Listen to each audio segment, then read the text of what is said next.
네, 안녕하세요. 2020년 12월 1일 뉴스라인 소식을 전해드리도록 하겠습니다. 오늘은 12월 첫날입니다. 이제 올해도 2020년도 이제 마지막 달이 남았고요. 30일 남았습니다. 마지막 한 달 잘 정리하시기 바라고요. 그리고 올해 정말 코로나 때문에 고생 많으셨는데 그것에 지금 3차 대유행 이어지고 있는데 우리 건강하게 한 해를 마무리했으면 좋겠습니다. 오늘 첫 소식 코로나로 시작하겠습니다. 금천구 코로나 확진자 누적 확진자 수 현황입니다. 지금 105명부터 시작을 해서 지금 현재 127명까지 좀 나타나고 있고요. 이렇게 점차적으로 늘어나고 있는 상황입니다. 일일 누적 현황을 보게 되면요. 지금 12일 날 2명에서부터 29일에 6명까지 늘었습니다. 그리고 어제는 지금 2명이 늘어난 상황입니다. 그래서 지금 11월 말 되면서 많은 확진자가 늘어나고 있습니다. 최대 6명까지 늘어나고 있고요. 지금 26일에는 4명이 좀 늘어났죠. 그래서 지금 금천구 관내 확진 접촉자에서 발생하는 것도 있고, 그리고 타 지하철에서 발생하시는 분들도 있습니다. 그래서 개인 위생에 철저히 해주시기 바라고요. 이 3차 대유행이 빨리 진행할 수 있도록 우리 주민들의 협조가 필요한 것 같습니다. 그리고 금천구가 확진자 동 정보를 공개하기 시작했습니다. 지난 108번째 확진자 그리고 107번째 확진자가 이렇게 안내를 하고 있는데 다른 게 딱 보이시죠? 107번째 확진자 같은 경우는 동이 없습니다. 그냥 확진자가 발생했다는 것만 나타나고 있지만 108번째 확진자는 시흥 사동이라고 쫙 써 있습니다. 지금 많은 지금 주민들이 요구를 하기도 했고, 그리고 저희 또 많은 분들이 정보 공개 필요하다, 돈까지는 좀 공개해야 되지 않겠는가라는 부분에서 얘기를 했고, 그것이 받아들여진 것 같습니다. 그래도 그 이후로는 108번째 확진자 이후로는 지금 계속해서 동에 대해까지는 공개가 되고 있는 상황입니다. 하지만 지금 학교 관련된 확진이 지금 2명이 좀 있었습니다. 시흥 학교, 초등학교 2명이 있었는데, 한 명은 교직원이었고, 한 명은 학부모였습니다. 근데 거의 관련돼서는, 한 명은 금천구 관내, 거주자였고, 한 명은, 관외 거주자였습니다. 관외 거주자 같은 경우는 관련돼서 전혀 정보가 없었고, 관내 거주자도 그냥 확진자로만 좀 나와 있어서, 학교에서는 학교가, 조기 아이들을 하교시켰고, 그 다음날은 모두 온라인으로 전환시키는 일이 있었습니다. 그래서 접촉자를 모두 검사를 했고, 모두 음성이 나온 다음에야, 다시 재등급을 시작했는데요. 이런 상황들이, 제대로 금천 구민들에게 알려지고 있지 않는 것이 좀 아쉽습니다. 인근 구로구 같은 경우는 그런 현상들에 대해서 몇 명을 검사했고, 그 중에서 뭐 확진자는 없었다. 그래서 뭐 안심하게 방역 조치를 하고 있다라는 것을 안내하고 있는 것과 좀 비교가 되는 상황입니다. 그래서 일단은 동 정보를 공개하고 있는 것에 대해서는 참 긍정적으로 바라보고 있고요. 좀 더 세세한 정보에 대해서 어디 사는 것을 원하는 게 아닙니다. 여기에 대해서 어떤 조치를 하고 있고, 우리 주민들에게 안심하고 일상생활을 할 것을 얘기해달라는 것이죠. 하여튼 그런 것들이 좀 더 앞으로 금천구청에서 코로나19 관련 정보를 좀 더 적극적으로 알려줬으면 좋겠다는 생각입니다. 예, 다음 소식입니다. 금천구청이 11월 25일 날 담화문을 좀 발표했습니다. 지금 제3차 확산이 아주 맹렬하게 진행이 되고 있죠. 25일 날 같은 경우는 아마도 500명에 육박하는 숫자가 나왔고요. 지금 3일 정도 500명이 유착했고, 지금 이틀은 400명대를 유지하고 있습니다. 그래서 좀 구청에서 보시면은 11월 24일부터 수도권 지역에서 사적 거리두기 1.5단계에서 2단계로 상향을 했고, 1000만 시민 긴급 멈춤 기간을 선포를 했습니다. 올 연말까지 진행되고요. 게다가 지금 내일 모레죠. 목요일날은 수능이 준비되고 있습니다. 그래서 많은 수험생분들이 열심히 공부한 것들의 결과를 뽑는 시간인데요. 그래서 모든 서울 시민이 학부모의 마음으로 지금 개인 방역과 사회적 거리두기에 동참해 줄 것을 좀 요청 드리고 있습니다. 그래서 이들은 담화문까지 좀 발표하고 있다는 점 안내해 드립니다. 지금 금천구 의회는 심의 중입니다. 그래서 11월 25일 날 개회를 했고요. 23일간 정례회를 진행합니다. 그래서 2020년도 예산안 및 조례안 심사한다고 저희가 지난번 시간에 얘기해 드렸는데요. 지금 다시 한번 좀 말씀을 드리는 과정이고요. 그리고 유성호 구청장이 시정연설을 진행했습니다. 그래서 제가 말씀드렸듯이 코로나 극복, 그리고 코로나 이후의 변화에 대비하는 거기에 맞춰서 두 가지 과제를 해결하는 시기가 현재 시기라고 규정을 했습니다. 거기에 따라서 유성구청장의 시정연설에서 3+1 수건 사업이라고 얘기하죠. 그리고 구성구청장의 대표적인 공약입니다. 3+의 핵심 현안 해결이 큰 진전이 있었다라고 밝혔습니다. 그래서 그거 관련해서 좀 짚을 건데요. 일단 대형 종합병원 건립이 지난 8월에 서울시 도시건축 공동위원회 심의를 통과했습니다. 그래서 내년에는 착공을 할 수 있을 거라고 지금 보고 있고요. 2024년에 완공을 목표로 하고 있습니다. 이게 전망이 항상 밝지는 않습니다. 왜냐하면 공사는 하는데 지금 광명시에 지금 이케아 쪽이죠. 광명시의 소화동 쪽에 지금 중앙대학 병원이 한창 공사 중에 있습니다. 그래서 약 내년이나 내후년 같은 경우는 이제 완공될 목표로 지금 공사하고 있기 때문에 지금 금천구에 새로 만들어진 대형 종합병원과 사실 거리상으로 상당히 가깝습니다. 가깝기 때문에 두 개가 경쟁할 수밖에 없고, 그래서 금천 구민에게는 가까운 곳에 병원이 큰 것이 생기기 때문에 좋게 지만 지금 이 종합병원이 잘 자리를 잡을 수 있기 위해서는 의료재단이나 아니면 부영이나 금천구가 제대로 된 방향을 설정했지 않을까 생각이 듭니다. 그리고 신안산선이 두 번째 그 핵심 현안인데요. 다 아시다시피 착공을 했습니다. 저쪽 여의도부터 신안산까지 연결되는 건데, 안산 쪽에서는 착공을 진행을 했고요. 지금 서울시나 이쪽도 토지보상이나 하전 절차는 지금 완료된 상황입니다. 그래서 내년에 본격적으로 노동공사가 진행되는데, 이것도 2024년 하반기에 완공을 목표로 하고 있습니다. 똑같이 대형 종합병원과 신안산선이 같은 해 완공을 하고 올 것 같은데, 늦어지겠죠? 이렇게 목표가 항상 2024년 하겠다고 해서 그때 완공된 케이스가 그렇게 많지 않습니다. 그래서 하여튼 신안선선 같은 경우는 대심도 방식입니다. 아주 깊은 곳에서 굴착을 해 나가는 방식이죠. 우리가 지금까지는 지하철 공사한다 하면은 땅을 파고 그 위에 철판, 두꺼운 철판을 깔아서 지나갈 때마다 덜컹덜컹 소리 나고 그런 것들을 많이 느꼈고, 지금도 저쪽에 대방역 앞에, 공군역 앞에는 그렇게 공사를 하고 있습니다.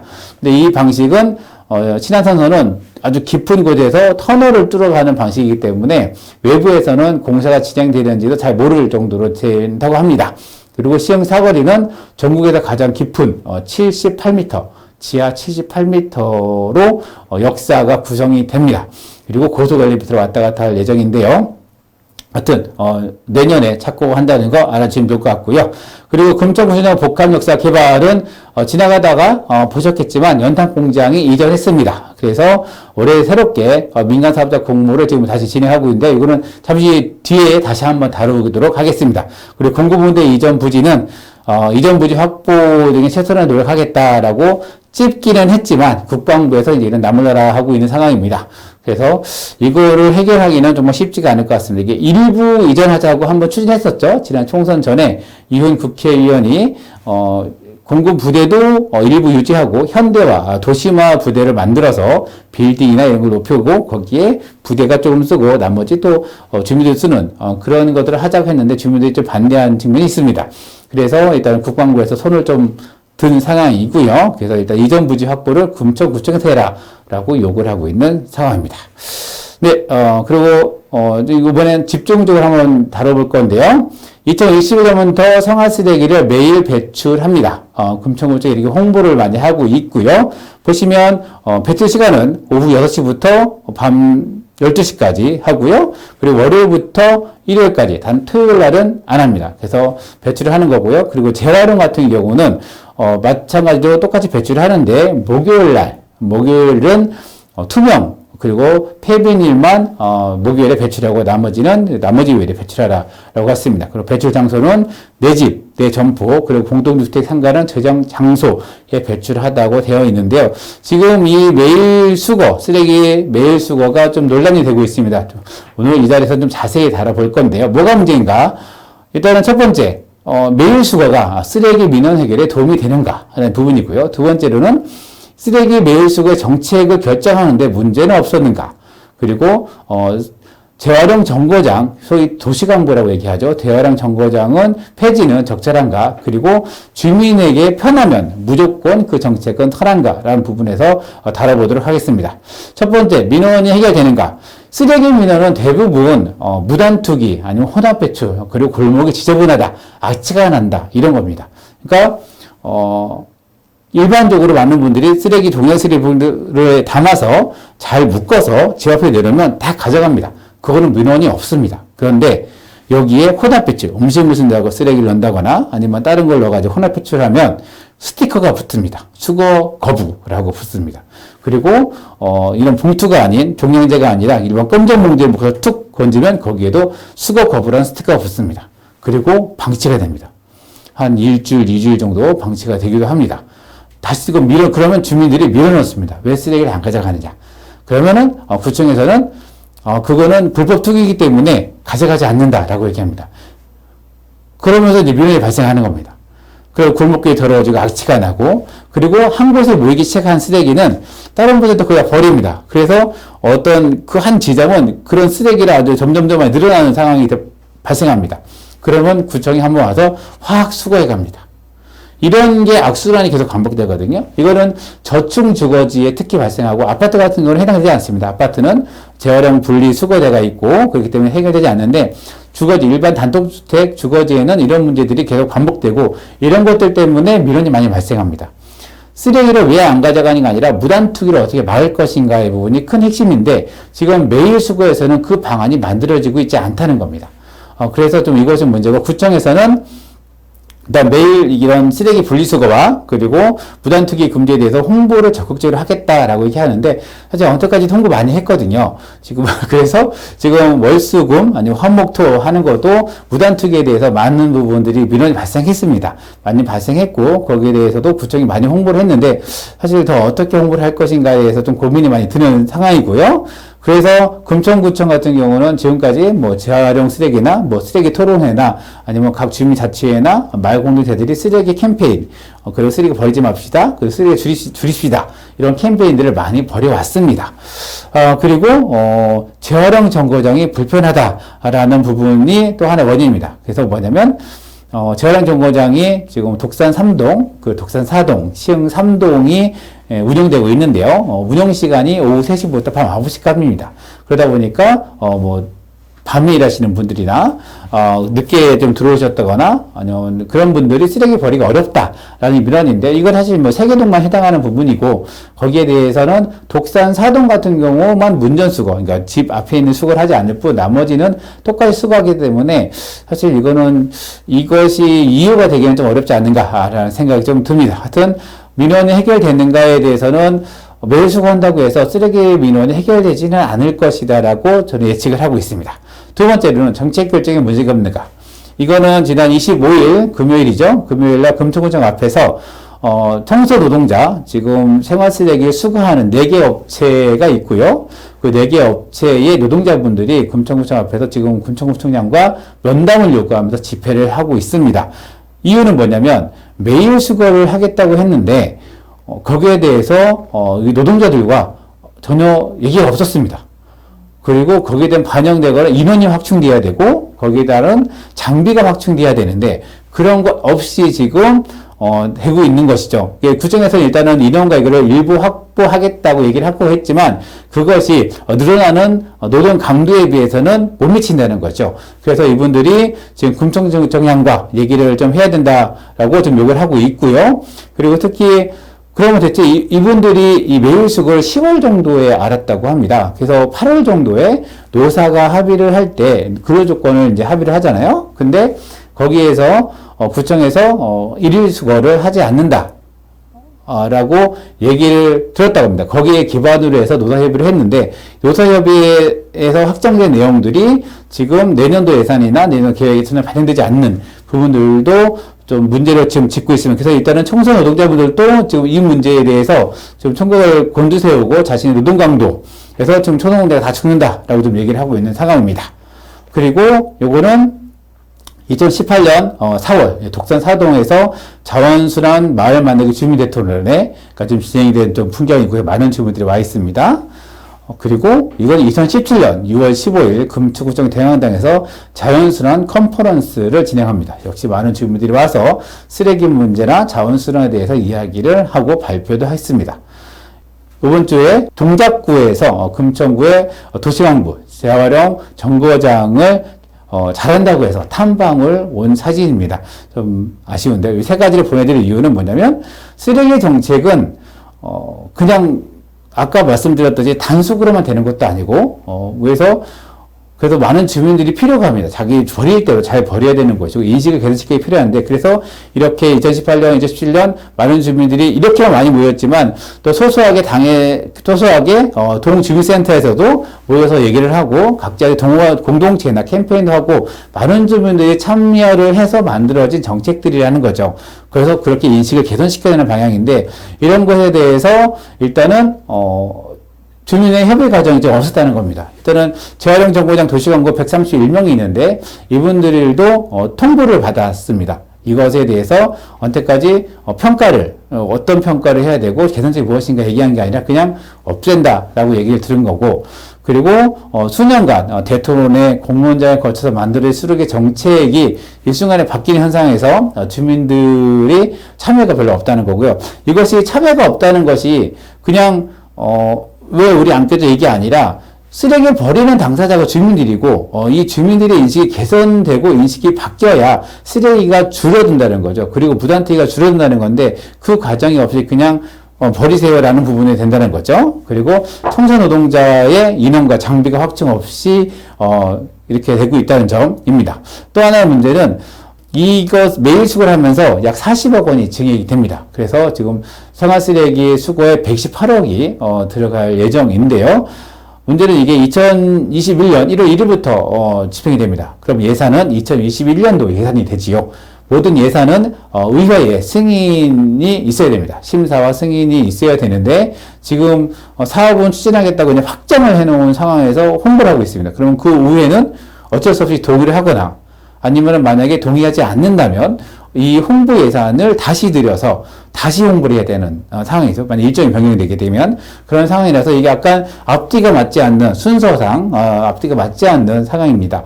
이렇게 앞뒤가 맞지 않는 절차를 지키지 못하는 상황은 딱 하나죠. 뭐냐면 긴급한 상황일 경우, 긴급한 감염병 아니면 긴급한 어떤 재난 아니면 긴급한 어떤 사유로 인해서 해야 될 상황인데 과연 쓰레기 매일 수거가 이렇게 절차를 무시할 정도의 긴급한 상황인가에 대해서는 시청자 여러분들께서 판단하시면 될 것 같습니다. 다음 문제로 재활용 정거장 폐지는 적정한가입니다. 매일수거와 재활용 정거장은 약간 다른 정책입니다. 매일수거는 쓰레기를 월수금, 화목토, 격일로 수거할 건지 아니면 매일 수거할 건지 부분인데 매일 수거하면서 쓰레기 정책 중 하나인 재활용 정거장, 도시광부를 폐지하는 부분이 있습니다. 그래서 두 개를 같이 좀 다루는 상황이고요. 앞서 얘기했듯이 재활용 정거장, 도시광부들은 그냥 쓰레기를 수거하시는 분들이 아니에요. 물론 수거도 하시지만 많은 교육을 통해서 그리고 쓰레기 분리수거의 방법도 안내해주고 주민들의 쓰레기 무단투기도 감시도 하고 그 쓰레기 정책에 대해서 함께하는 정책의 동반자 역할을 계속 해오셨습니다. 근데 일방적으로 지금 없애겠다라고 통보를 받으셨고 정책에 대한 평가가 없다는 점이 있고요. 물론 재활용 정거장에 대해 불편하다고 하시는 분들도 있습니다. 일단은 쓰레기 버리기가 불편하다. 그리고 냄새난다. 우리 집 앞에 그 재활용 그런 게 있기 때문에. 그리고 이분들이 좀 이렇게 연세도 있고 하시니까 친절하지 않다. 약간 고압적 자세가 있다. 그러면서 이제 좀 당황하기도 한다. 그런 것도 있습니다. 그리고 예산이 중복된다. 이분이 예산이 지급됩니다. 비용이 일을 하시기 때문에 거기에 대해서 급여 형식으로 지급이 되는데 그 비용 대비 쓰레기 처리 비용 절감되는 것이 얼만큼 이것이 효용이 있는가라는 부분에서 구의에서 좀 지적하는 데가 있고요. 그리고 일자리가 맨 처음에 이거 시작할 때 이 도시광부님들을 취약계층의 어르신으로 하려고 했습니다. 그래서 이제 일자리 개념도 좀 있었는데 일단 모집이 잘 안 됐습니다. 모집이 잘 안 되면서 그 재활용 정거장, 그 수거대를 설치한 인근의 집주인분들이나 그런 분들이 참여를 하시게 됐습니다. 그러다 보니까 이 애초 취지는 약간 착해진 어르신들의 그런 걸로 하려고 했는데 이거 지금은 그 취지에 어긋나 있다라는 지적이 있습니다. 근데 여기에 대해서 이제 도시광부님들을 좀 만나봤을 때 모집을 하려고 했다. 많은 모집을 홍보를 했는데 모이지 않은 부분이 있었고 그래서, 이런 분들이, 뭐 집주인이나, 아니면 그 지역에 계신 통과장님이나 이런 분들이 활동하신 분들이 진행을 한 부분이다. 라고 얘기를 많이 좀 하셨습니다. 그래서 만약 이렇게 좀 민원에 대해서 사실 이게 개선할 수 있는 것인가? 아니면 이거는 개선이 안 되는 부분으로서 이것을 없애야 되는 것인가에 대해서 좀 같이 공론을 해야 되지 않는가라는 생각입니다. 이게 지금 4년 5개월 동안 진행된 사업이고 사실 독산사동에 2만 명이 넘는 주민들은 그렇게 몸으로 체화를 해서 지금 하고 있는 상황이기 때문에 근데 이것을 그냥 없애는 것이 가장 적절한가? 그리고 아까 사진에서 보셨듯이 지금 타구나 타 지자체에서는 모범 사례라고 해서 여기 옵니다. 왜냐면 문전수고도 하지 않기 때문에 그래서 그런데 지금 금천구는 이걸 없애고 있는 상황이라서 이게 약간 뭔가 그림이 이상하지요. 누구 다른 데는 이게 잘한다고 해서 와서 보고 있는데 여기서는 그걸 없애는 상황에 대해서 적절한 평가가 필요하지 않을까라는 생각이 듭니다. 이게 세 번째 문제가 되고요. 마지막으로는 주민의 편한 무조건 선인가 이겁니다. 뭐냐면 포스트 코로나 시대의 대응 방식에서 가장 큰 것은 일단 기후위기를 어떻게 극복할 것인가입니다. 그렇지 않으면은 코로나19와 같은 감염병은 계속적으로 반복해서 나타날 수밖에 없고 그때마다 우리 경제나 우리 생활은 침체될 수밖에 없습니다. 그렇기 때문에 기후위기를 극복하는 것이 큰 화두일 수밖에 없는데 문제는 기후위기를 극복하는 것에서 이 쓰레기 문제도 한몫을 한다는 것이죠. 그러면 주민들의 쓰레기 감량을 위한 행동과 인식 개선을 어떻게 할 것인가에 대한 부분이 필요합니다. 우리가 편하다고 그냥 매일매일 버리는 것이 필요한가? 아니요, 저희가 쓰레기를 버릴 때 대부분 봉투가 가장 작은 게 10리터짜리입니다. 근데 이걸 하나 버릴 때 사실 일주일에 한 번이나 2주에 한 번 버리게 되거든요. 분리수거를 철저히 하게 되면 매일 수거가 필요하진 않아요. 그죠? 저희도 4인 가족이지만 일주일 넘게 하나씩 보냅니다. 그래서 매일 버리는 게 편할 수는 있겠지만 그게 과연 전체적인 기후위기와 이런 환경 문제에 도움이 되는 것인가? 우리의 조그만 불편함으로 기후와 지구를 살릴 수 있다면 그 불편함을 우리 시민들이 감수할 수 있지 않을까라는 생각이 들었습니다. 그래서 무조건 선인가라는 거에 대해서 우리가 한번 얘기해봐야 되지 않는가라는 부분입니다. 일단 오늘에서 도시정부에서 좀 집중적으로 좀 다뤄봤습니다. 좀 논란이 되고 있기 때문에. 그리고 금천구 의회가 12월 17일까지 심의를 합니다. 예산 심의를 하기 때문에 이런 과정들도 반영됐으면 좋겠다라는 생각이 들고요. 우리 친구들과 함께 공론회의도 한번 만들어봤으면 좋겠습니다. 네, 다음 소식입니다. 금천구청역 연탄공장이 철거 완료됐다는 거 앞서 잠깐 말씀드렸는데요. 이게 지금 철거돼 완료된 상황입니다. 요 파란색 벽이 그 대한전선 부지입니다. 그 벽이죠. 그리고 여기 앞쪽에 공장들 다 지금 철거된 상황이고요. 그래서 지금 이게 10월 30일 폐업 완료 처리됐습니다. 폐업을 하기 전에 공장을 다 철거를 해야 된다고 합니다. 그래서 철거를 먼저 하고 폐업을 완료했고요. 그래서 금천구는 지난 5월 18일 날 역사 그리고 여기 보시면 연탄 공장이 있죠. 그리고 옆에 역사가 가운데 있고 1번이 역사입니다. 그리고 2번이 지금 저유조 그리고 4번이 저유조죠. 그 3번이 저유조 관리동 그리고 5번이 연탄 공장인데요. 연탄 공장을 다 제거했습니다. 금천구가 5월 18일 날 요 세 개를 해서 토지 임대 방식의 개발을 공고했습니다. 그런데 아무도 모이지 않았습니다. 왜냐하면 연탄 공장이 빠지고 1번과 2번, 3번 이 체원들은 1단계를 했는데 수익성이 안 난다고 너무 좀 공간이 좁아서 그래서 민간 사업자가 아무도 응모하지 않았습니다. 그래서 지금 연탄 공장이 지금 철거됨에 따라서 다시 계획을 잡아서 진행할 것 같습니다. 지금 보시면 지금 계획으로는 원래는 여기 신축 역사라고 되어 있는 부분, 이 부분이 지금 역사. 근데 여기서 역신축 역사를 만들고 지금 저유조 부분에서는 행복주택, LH가 행복주택을 만들고 연탄 공장이 빠져나가면 이거는 2단계로 진행하면 4개가 빠져나가기 때문에 이 계획도 다 재수정이 될 것 같습니다. 그래서 코레일, 땅 주인이죠. 코레일과 그리고 LH공사, 행복주택을 만드는 LH공사, 그리고 금천구 3자가 모여서 이 부지를 어떻게 개발할 건지 다시 한번 논의를 한다고 밝혔습니다. 하여튼 그래서 금천구 복합역사 개발은 일단은 새로운 전환기를 맞았다라고 얘기할 수 있을 것 같습니다. 그리고 이거는 쓰레기 문제이긴 한데요. 우리가 요즘에 배달 음식을 많이 먹습니다. 그리고 포장도 많이 하죠. 필수적으로 들어가는 것이 아이스팩입니다. 근데 지금 금천구의 한 그 마을 공동체 단체가 아이스팩을 모아보자. 이것을 그 젤리 형태죠. 그 일반 쓰레기 버리기도 없고 충분히 재활용할 수가 있습니다. 그래서 이거를 계속 다 버리기에는 너무나 많은 아이스팩을 쓰기 때문에 이걸 모아서 재활용해보자라고 했는데 모았는데 이것을 줄 데가 없었습니다. 금천구에는 이거를 모으는 곳이 없다는 거죠. 올해 금천구의 주민제한 플랫폼 금천 1번가 금천구청 홈페이지에 있습니다. 여기는 아이스팩 재활용을 하자는 주민 제안이 있었습니다. 그런데 여기에 대해서 해당 부서는 일단은 아이스팩은 오염, 파손 우려와 신품 아이스팩의 가격이 인터넷 구매 기준으로 약 100원에서 250원 정도로 구매 가능하기 때문에 비용적 측면에서 실용성이 낮다라고 밝히면서 이것을 채택하지 않았습니다.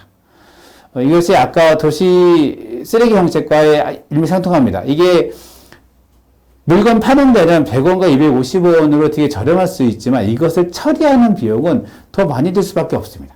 그죠? 다 아시다시피. 그러면은 그걸 생각하면은 이거를 어떻게든 금천구 중에서 금천구에서 10개를 위해서 한 곳이라도 이런 것을 좀 모을 수 있는 곳을 만든다면 이런 것이 좀 더 재활용되고 정책적으로 반영돼서 우리 주민들이 재활용, 뭔가 재사용하는 것에 대해서 좀 더 익숙해지지 않을까라는 생각이 들고요. 금천구청의 아이스팩 어디로 가야 되는지 우리 함께 쭉 고민해 봤으면 좋겠습니다. 자, 서울시 소식 몇 개 알려드리겠습니다. 서울시가 미세먼지 계절관리제를 실시하고 있죠. 그래서 12월부터 3월까지 우리 미세먼지 항상 우리에게 황사까지 겹치면서 많은 힘들었었는데 지금 작년부터 올해는 코로나 때문에 거리가 깨끗해지고 하늘이 맑아졌죠. 맑아졌음에도 불구하고 지금 미세먼지가 좀 날아오고 있긴 한데요. 일단은 서울시가 오염물질 배출 사업장 4천여 개소의 관리를 총력을 기울인다고 합니다. 그래서 미세먼지 3대 발생 원인 중 하나인 산업부분 배출량을 줄인다고 목표를 잡았고요. 그리고 우리 오래된 자동차, 그죠? 저감장치, 미개화 차량에 대한 단속 유예가 12월 31일로 종료가 됩니다. 그래서 이제 서울시 내에서는 5등급 차량은 진입할 수가 없는 거, 진입하시면 벌금을 낸다는 거, 그거 알아주시면 좋을 것 같고요. 그리고 10월 3일 앞서 말씀드렸듯이 2021학년도 대학 수학능력 시험이 있습니다. 서울시는 지하철을 오전에 집중적으로 배치한다고 밝혔고요. 지자체 및 관공서도 출근 시간이 10시로 늦춰집니다. 모든 수험생에게 화이팅의 말을 전해드리고요. 마지막으로 서울시가 12월 1일부터 2021학년 초등학교 취약 아동을 대상으로 취약통지서 온라인 제출 서비스를 실시합니다. 지금 1일부터 14일까지 서울시 홈페이지 접속해서 공인서 등록하시면 확인한 다음에 받을 수 있는데 만약에 이때 못하시면 동주민센터를 방문하셔야 됩니다. 그러니까 가능하시면 온라인으로 제출하시면 좋을 것 같습니다. 네, 오늘 제가 준비한 소식은 여기까지입니다. 뉴스라인은 라디오 금천과 마시면 금천이 함께 만들고요. 저는 진행 이성호였고요. 기술에는 신선선 PD가 함께 했습니다. 감사합니다.